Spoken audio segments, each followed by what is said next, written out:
hayotda sinmayman desangiz, mana bu 10 haqiqatni har doim yodda saqlang. Agar qulay vaqtni kutib yashasangiz, umringizni behuda sarflab yuraverasiz.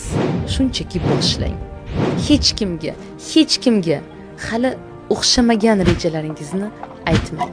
Shunchaki sir tutishni va sabr qilishni o'rganing. Har kuni kamida bitta yangilik o'rganishga harakat qiling.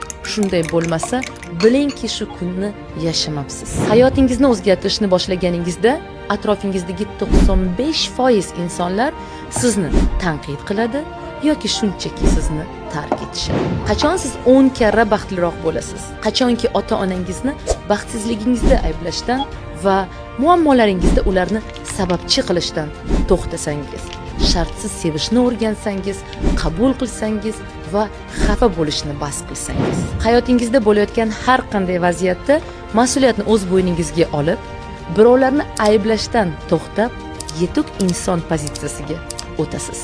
Rivojlanishingiz uchun sizga yuzlab kitoblar va motivatorlar emas, balki disiplina, harakat va qat'iyat kerak. Yer yuzidagi eng qiyin ish orzularingiz ortidan borish, eng osoni esa nolish va aybdorlarni izlash ekan. To'g'ri investitsiya qiladigan